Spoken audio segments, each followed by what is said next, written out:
سر میں سری نگر جموں اینڈ کشمیر سے ہوں، انڈیا۔ جی سوال کیجیے۔ السلام علیکم مفتی صاحب۔ جی وعلیکم السلام ورحمۃ اللہ وبرکاتہ۔ سر میرا سوال حدیث الثقلین کے بارے میں ہے کہ سر سب سے پہلے تو ہم جب سنی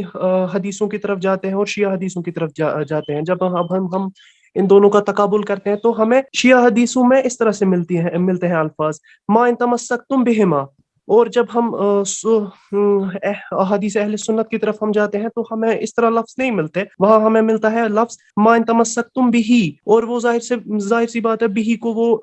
اس ضمیر کو وہ قرآن کی طرف پلٹاتے ہیں۔ تو ان دونوں کو اگر ہمیں جمع کرنا ہو، ان دونوں کے الفاظ، ظاہر سی بات ہے ایک طرف تو ہمیں پتہ چلتا ہے کہ تمسک دونوں سے ہوگا، قرآن و اہل بیت دونوں سے، اور دوسری طرف ہمیں پتہ چلتا ہے کہ نہیں، قرآن ایک ایسا مرجع ہے جس کی طرف جس سے ہمیں تمسک اختیار کرنا ہوگا۔ تو ان دو روایات کو ہم جو ڈفرینٹ طرح کی روایات آتی ہے، ایک طرف سنی حدیثوں میں اس طرح آ رہی ہے اور شیعہ حدیثوں میں اس طرح آ رہی ہے، تو ان کو ہم جمع کیسے کر سکتے ہیں؟ ایک تو یہ، دوسرا سوال میرا سر یہ ہے کہ جس طرح سے ہمیں قرآن میں ہمیں یہ ایک آیت ملتی ہے جس سے ہمارے مفسرین استدلال کرتے ہیں کہ ان کنتم تحبون اللہ فاتبعونی، جو نبی صلی اللہ علیہ وسلم کے بارے میں ہے، اور ہمارے مفسرین اس بارے میں یہ لکھتے ہیں کہ اگر نبی صلی اللہ علیہ وسلم کی عصمت کے بارے میں کوئی دلیل بھی نہ ہو تو یہ ایک آیت کافی ہے، کیونکہ غیر معصوم کے بارے میں اللہ کبھی بھی یہ حکم نہیں دیتا کہ ان کی اطاعت کی جائے اور ان کی اتباع کی جائے۔ اور اگر ہم حدیث الثقلین کے الفاظ کی طرف غور کریں تو حضور صلی اللہ علیہ وسلم یہ اہل بیت اور قرآن کے بارے میں کہتے ہیں لن یفترقا، یہ کبھی بھی گمراہ نہیں ہوں گے، اور لن جو ہے وہ تعبید کے لیے، جہاں تک مجھے پتا ہے وہ تو تعبید کے لیے استعمال ہوتا ہے کہ کبھی بھی گمراہ نہیں ہوں گے، جس سے ہمارے مفسرین نے یہ بھی مطلب اس لفظ سے استدلال کیا ہے کہ لن ترانی، اے موسیٰ آپ مجھے کبھی بھی نہیں دیکھ پاؤ گے۔ اسی لیے شیعوں کا یہ عقیدہ ہے کہ رؤیت باری تعالیٰ نہ دنیا میں ممکن ہے نہ آخرت میں ممکن ہے۔ یہی لفظ لن یفترق کا جو لفظ ہے کہ اس کا مطلب نبی صلی اللہ علیہ وسلم فرماتے ہیں کہ قرآن و اہل بیت کبھی بھی مطلب ایک دوسرے سے جدا نہیں ہو پائیں گے۔ کیا یہ اہل بیت علیہ الصلوۃ والسلام کی اس سے ہم معصومیت کی دلیل نہیں لے سکتے؟ کیونکہ قرآن تو اپنے مفاہیم اور ہدایت کرنے کے معاملے میں معصوم ہے۔ ذالک الکتاب لا ریب فیہ ھدی للمتقین، قرآن میں تو ریب نہیں ہے، قرآن تو بالکل معصوم ہے اپنی ہدایت کرنے کے معاملے میں۔ تو اگر قرآن و اہل بیت علیہ الصلوۃ والسلام آپس میں کبھی جدا نہیں ہوں گے تو اہل بیت کا معصوم ہونا بھی تو ضروری ہے نا؟ جی وعلیکم السلام۔ میں آپ کا پہلا سوال بھی میں نے سن لیا، دوسرا دو سوال آپ نے کیے ہیں نا سری نگر سے جو ہمارے بھائی ہیں؟ جی آگا دو سوال۔ اچھا، جو پہلا سوال آپ نے یہ کیا ہے کہ شیعہ مصادر میں تو ما ان تمسکتم بہما اور اتبعتموہا یہ الفاظ آتے ہیں، لیکن سنی مصادر میں نہیں آتے۔ لیکن سنی مصادر میں بھی آتے ہیں۔ سنی مصادر میں سے میں نے آپ کے سامنے جو سنن کبریٰ نسائی کی اور اسی طرح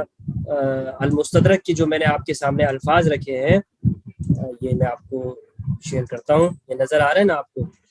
یہ اسکرین پہ کیا آ رہا ہے یہ؟ اچھا، اس میں آپ دیکھیں فنظروا 4576 یہ مستدرک الحاکم کی، اس میں کیف تخلفون فیہما یہ 4577 لن تدلوا ان اتبعتموہما، ٹھیک ہے؟ اتباع، ان کی اتباع مراد ہے کہ ان دونوں کی اتباع۔ اور اسی طرح کبریٰ میں بھی یہ روایت موجود ہے، کبریٰ میں بھی میں نے آپ کے سامنے یہاں پہ شروع میں رکھی تھی نمبر۔ اچھا، یہ بہرحال یہ میں نے آپ کو الفاظ دیکھا ہے کہ یہ اس میں تخلفون فیہما یہ الفاظ بھی آئے ہیں، اور نسائی میں، اور یہ اس میں مستدرک کے اندر یہ الفاظ دونوں میں موجود ہیں۔ دوسرا یہ کہ اگر یہ بالفرض جو صحیح مسلم کی روایت کے اوپر آپ نے کہا نا، وہ اعتراض وہ کرتے ہیں کہ یہ صحیح مسلم کی یہ الفاظ ہیں، صحیح مسلم کے الفاظ میں آپ کو بتاتا ہوں، صحیح مسلم کے الفاظ میں استمسکوا بہ، یہ بہ کا لفظ ہے، فخذوا بکتاب اللہ واستمسکوا بہ۔ تو اس بہ کی وجہ سے یہ کہتے ہیں کہ بھائی اس پہ صرف اللہ کی کتاب کے تھامنے کا کہا ہے اور اہل بیت کا نہیں کہا ہے۔ اب متول میں یہ بتاؤں کہ واحد کی ضمیر اگر دو چیزوں کا بیان ہو جائے نا، پہلے ثقلین پہلے دو چیزوں کا بیان ہوا ہے، ٹھیک ہے؟ یہ ثقلین دیکھیں، یہ ثقلین پہلے بیان کر دیا نبی صلی اللہ علیہ وآلہ وسلم نے، تو جب دو چیزوں کا بیان کیا ہے اور پھر آگے جو ضمیر ہوتی ہے، آگے ضمیر، وہ پھر عرب کے اندر اجازت ہے کہ آپ اس کو یہ ثقلین، یہ جب یہاں بیان ہو گیا ہے، اب آگے عربی میں قاعدہ ہے کہ آپ اس کی ضمیر واحد کی لوٹائیں یا تثنیہ کی، بہما کہیں یا بھی کہیں، بات ایک ہی ہوگی، مراد اس سے دونوں ہی ہوں گے۔ اور اس کی مثال میں آپ کو قرآن مجید سے دیتا ہوں، قرآن مجید میں اس کی مثال موجود ہے، قرآن میں ہے،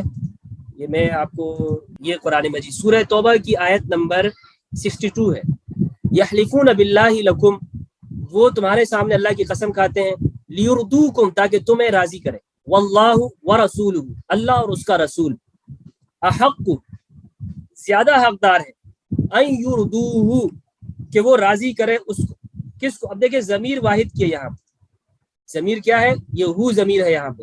ہونا کیا چاہیے تھا ادھر؟ ان یردوہما ہونا چاہیے تھا، لیکن ہو ضمیر آئی ہے، تو یہ فرق نہیں پڑتا اس لیے فرق نہیں پڑتا کہ اللہ اور رسول میں کوئی فرق نہیں ہے، اللہ اور اس کے رسول میں، اس کی رضا کے اندر کوئی فرق نہیں ہے، اس کی اطاعت میں کوئی فرق نہیں ہے۔ اگر اللہ کو رضا کرنا ہے تو اس کے رسول کو راضی کرنا ضروری ہے، اللہ کے رسول کو راضی کر دیا تو اللہ خود راضی ہو گیا۔ تو آپس میں یہ شدت اتصال ہے دونوں کا، دونوں متصل ہیں، تو اس لیے ضمیر ایک ہے۔ اسی طرح جو ثقلین ہے،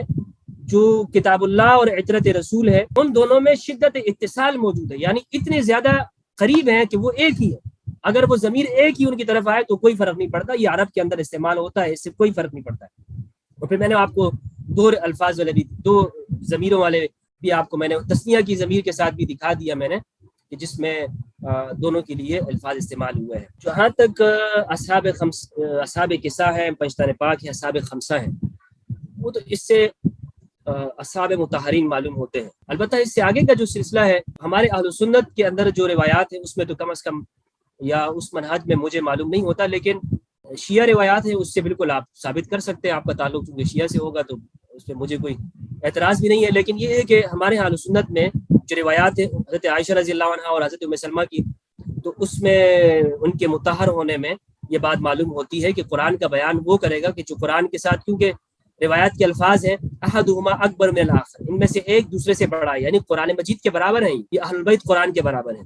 تو یہ ان کی، جس طرح قرآن مجید میں کوئی شک و شبہ نہیں ہے، اہل بیت کی امامت میں، ان کی عصمت میں، ان کی طہارت میں کوئی شک و شبہ نہیں، لیکن یہاں پر اہل بیت سے مراد وہ اصحاب خمسہ ہیں، وہ اصحاب قصہ یا پنجتن پاک جنہیں کہا جاتا ہے، کیونکہ یہاں تک تو قطعیت ثابت ہے۔ لیکن آگے کی جو ہے کہ تا قیامت ہر، یعنی اہل بیت آج بھی موجود ہیں، جو اس پاک گھرانے کے جو افراد ہیں، تو ہر فرد کے لیے اس چیز کی عصمت تو آپ ثابت نہیں کر سکتے ہیں اس سے، وہ تو کہ بھئی ہر فرد اس سے معصوم ہو، وہ تو مشکل ہو جائے گا۔